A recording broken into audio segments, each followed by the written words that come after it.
Correntino. Bien. Bueno, vi esta semana un informe que llamó la atención por el dato, ¿no? De la Organización Mundial de la Salud. Dice que en el mundo 1 de cada 6 personas tiene problemas de fertilidad.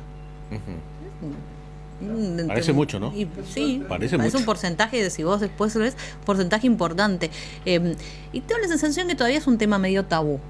Sí. O al menos del que no sé si se habla lo suficiente, quizás ya cuando se plantean cuáles serían las alternativas, pero en esa etapa de diagnóstico me parece que no sé, no sé, por ahí estoy pensando tengo datos, pero... tengo conocimiento de una, hoy ya por suerte mamá, que tuvo muchas dificultades con el tratamiento de fertilidad y todo, y con una permanente negativa encima de la obra social. Bueno, ese es otro tema, el tema de las horas sociales. Que para ella era, bueno, por suerte ya es mamá, digo, no, pero la pelearon, la lucharon, tratamiento acá, tratamiento, y la obra social, la mayoría de las cosas le decía, no. ¿Y cuántos hombres reconocen que tienen problemas? Para mí es un tema más tabú para hombre que para mujer. Claro. Porque está asociado a la masculinidad. Echamos la culpa a la mamá siempre, ¿no? Vamos a preguntar, bueno, María Eugenia Miranda es médica, es ginecóloga obstetra y es especialista en reproducción asistida. O sea que debe conocer un montón de historias de consultorio, de cómo llega un paciente o una paciente y cómo es este diagnóstico. La quiero saludar, ¿cómo está Maru? Maru, le digo yo, pues la conozco desde hace un montón. Hola, Maru. Hola. Hola. Ahí te escucho. ¿Cómo estamos? Buen día a toda la audiencia. Matrícula profesional 4023. Ahí está. Bueno, primero preguntar si esta estadística de 1 de cada 6 que dio a conocer la Organización Mundial de la Salud, 1 de cada 6 personas tiene problema de fertilidad, ¿te sorprendió o es algo que vos en consultorio lo venís viendo? Mira, nosotros manejábamos un porcentaje un poquito menor, por así decirlo, porque nosotros siempre tenemos presente de que es 1 de cada 15 parejas las que tienen problemas para concebir. Pero cuando uno empieza a hacer el diagnóstico por cada persona, ¿sí? Tenemos ese porcentaje. Y ese estudio salió ahora, el martes pasado. Sí, y está bien porque se hizo un estudio multicéntrico, mundial, digamos, tratando de entender cada persona. Claro, ya no por pareja, sino... Claro, ya no por pareja, sino por cada persona. Y tendrá que ver también con las nuevas tendencias en cuanto a la posibilidad de que no necesariamente las personas buscan tener hijos cuando están en pareja, y hay muchas personas que solas deciden, digamos, tener hijos. Exactamente, sí, ese es el motivo por el cual ahora el porcentaje es ese. ¿Y cuáles son las principales causas de infertilidad? Bueno, básicamente, si uno hace una división así el 30% de los problemas son problemas femeninos, como recién escuchaba que hablaban ustedes, el otro 30% son problemas masculinos, el 20% son problemas mixtos, o sea, cada uno de los miembros de la pareja va a aportar su granito de arena para que no ocurra el embarazo, y hay otro 20% que es de origen desconocido. Eso sería la división así en causas. Después podemos dividir también, por ejemplo, el factor ovulatorio en la mujer es la causa más frecuente, ¿sí? Cuando la paciente tiene trastornos de la ovulación. El segundo trastorno más frecuente en la mujer es la obstrucción de las trompas, la falta de permeabilidad de las trompas de falopio. Después de eso aparece ya el factor masculino, con bastante porcentaje. Ahí, como escuchaba que decían, siempre le echamos la culpa a la mujer, y no. La verdad que el varón tiene también casi la misma responsabilidad para no poder lograr un embarazo. ¿Y cuáles son los problemas de los varones? El principal problema es la disminución de la cantidad de los espermatozoides y de la movilidad. O sea, los espermatozoides disminuyen en cantidad, en movilidad y en morfología. La forma del espermatozoide está estrictamente relacionada con la capacidad fecundante del espermatozoide. O sea, el espermatozoide lindo es el que puede fecundar. El que no es lindo, por así decirlo, no fecunda. Entonces, aumentan los porcentajes de espermatozoides que no son fecundantes en la muestra del varón. ¿Pero y por qué se da eso? Mira, los problemas principales son, puede ser que el varón tenga un varicocele, que es una varice alrededor del testículo, Puede ser que simplemente tenga un montón de sustancias oxígeno reactivas que se pegan en la membrana del espermatozoide, o sea, por hábitos tóxicos como tabaquismo. Hay un montón de factores, O sea que digamos. ¿el tabaquismo o el estilo de vida influye en la fertilidad? Sí, influye en la fertilidad, exactamente. Ajá. El estrés, el tabaquismo, el estilo de vida, también sedentario. Con lo cual, tomo ahí, digamos, que tal vez estos indicadores que nos sorprenden a todos, obviamente también tengan que ver con los ajetreados estilos de vida que tenemos en la actualidad, digamos. Así es, exactamente. Otra cosa es que, si bien no hay una cuantificación, ¿no es cierto? Pero nosotros decimos, si la mujer tiene las trompas obstruidas o una trompa obstruida, ¿cuánto baja la posibilidad de ser mamá, por ejemplo? Pero lo que no podemos contabilizar es el estrés. ¿Cuánto afecta el estrés para disminuir la posibilidad de ser madre o padre? Y la verdad que cuando las parejas empiezan a buscar un embarazo, viven una situación de estrés muy, muy grande y empieza a fallar, por así decirlo, la búsqueda. Por ejemplo, la pareja se empieza a bajar calendarios de todo tipo para saber cuándo es que tienen que tener relaciones. Entonces las relaciones ya no se vuelven espontáneas en la pareja, ¿no? Sino solamente para poder concebir una cosa así. Entonces eso genera mucho estrés, mucho desgaste. Programar la procreación. Exactamente. Entonces eso es lo que genera el estrés, ¿no es cierto?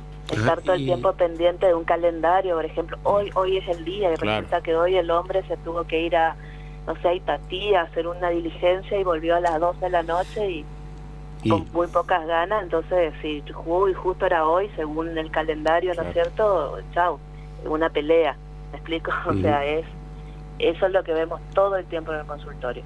Y las mujeres que durante mucho tiempo tomaron anticonceptivos, digamos, después, ¿le puede generar algún tipo de inconvenientes? No, ninguno. Ninguno. Hoy en día los anticonceptivos son de ultra mínima dosis y el efecto sobre la reproducción es totalmente reversible. O sea, vos dejás de tomar el anticonceptivo e inmediatamente se recupera la capacidad reproductiva. Doctora, y sin entrar a contar, usted doctora, no le vamos a pedir que nos cuente, digamos,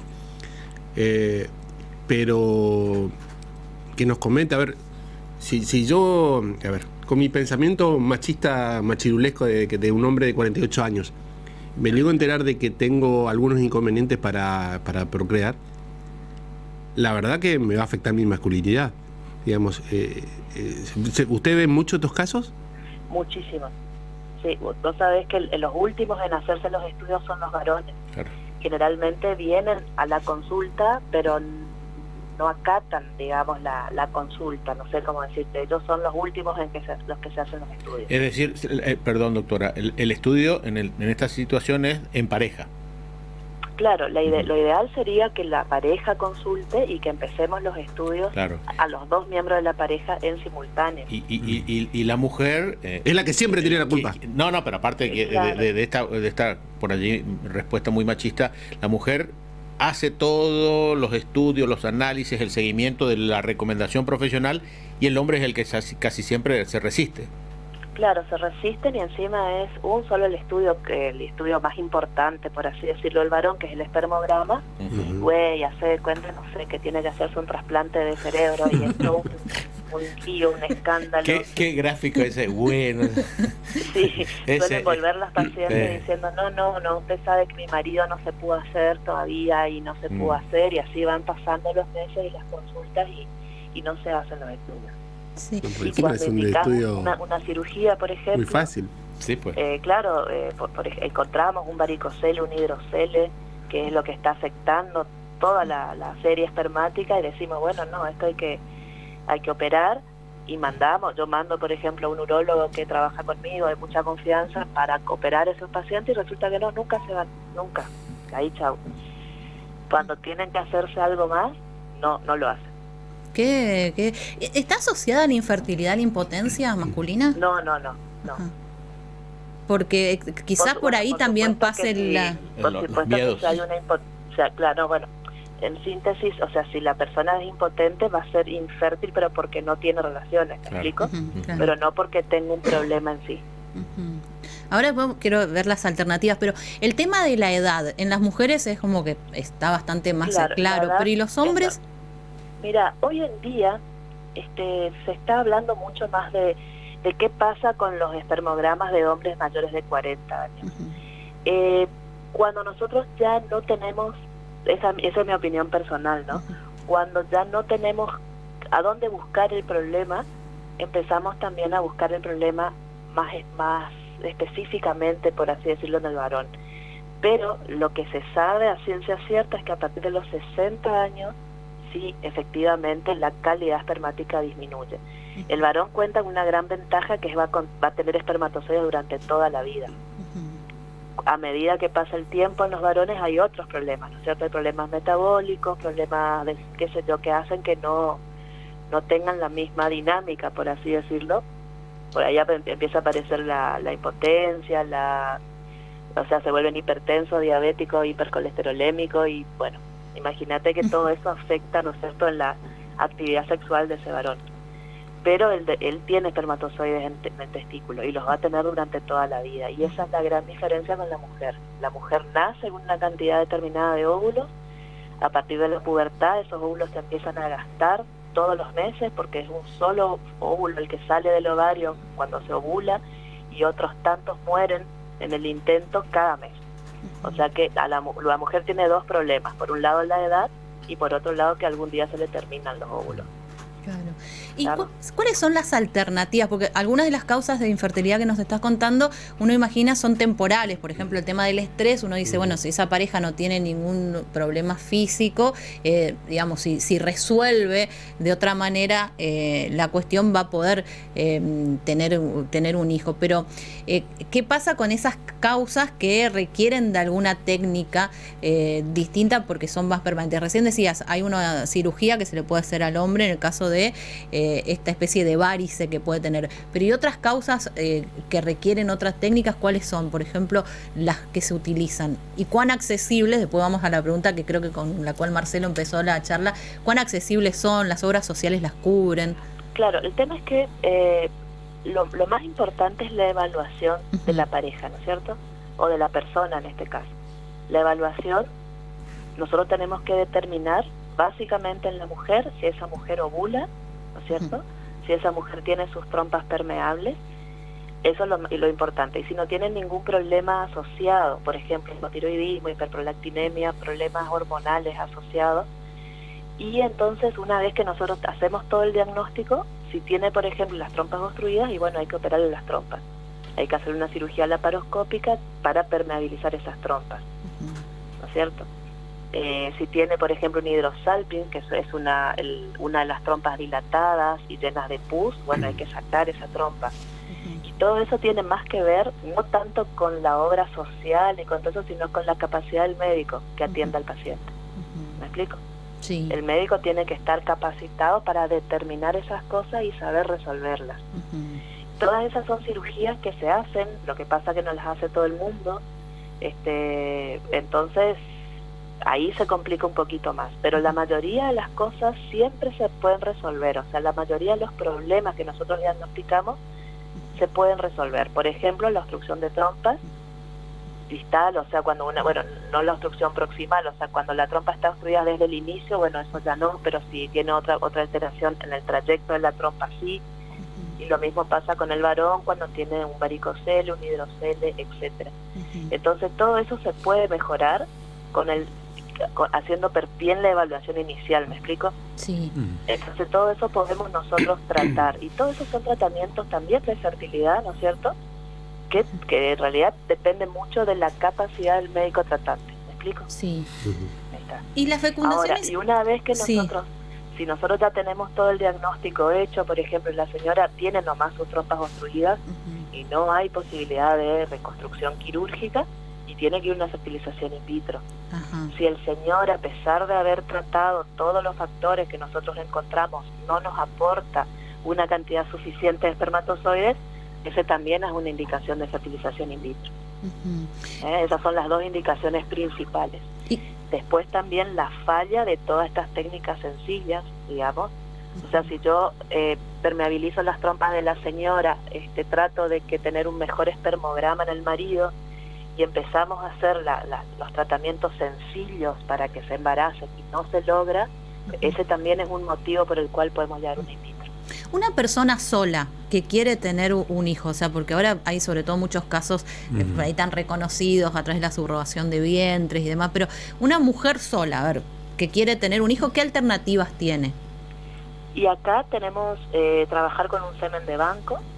El banco, bueno, hay varios bancos de semen, son 2 los más conocidos. Yo trabajo con uno en particular y simplemente hay que hacerle todos los estudios previos, porque si quiere ser mamá a través de una inseminación por banco, tiene que tener sus trompas permeables, tiene que ovular correctamente, no tiene que tener ninguna patología endocrina asociada ni metabólica, todo como todo el mundo, como todo el que quiere ser mamá. Y además tiene que contactarse con el banco de semen para poder adquirir la muestra. ¿Y cuánto cuesta una muestra de...? Vos sabés que no tengo ni idea, porque yo siempre trato de que sea el paciente el que se ponga en contacto con el banco. No, el médico no puede estar tramitando esa parte económica. Claro, digamos, pero ¿no? Es así como se ve por ahí en las películas que eligen, a ver, yo quiero que tenga ojos claros, que sea alto, que sea... ¿o no? No. Lo único que se elige, hacen como una comparación fenotípica. O sea, si yo mido 1,50 m y tengo tez blanca y hacen me van a poner algo parecido, ¿no? No me van a poner un basquetbolista de 1,90 m. Ah, pero eso de la elección por cartilla, no eso es... No hay casting para bebé. No hay casting, no. Ajá. Pero son tratamientos de costos importantes. Claro, la muestra de semen... Sobre todo si por ahí hay una primera intervención, digamos, o un primer intento, y ese intento falla y ahí vuelve a hacerse toda la situación, y hay que suplementar por ahí la situación de la mujer o del varón, hablemos con algún tipo de medicación, digamos, previo a hacer un segundo intento de inseminación. Claro. O sea, fertilización en realidad asistida. Es un poco desgastante, ¿cierto? Cuando empiezan a atravesar el camino, tanto de los estudios como de lo que vamos encontrando en los estudios y la resolución de todos esos problemas.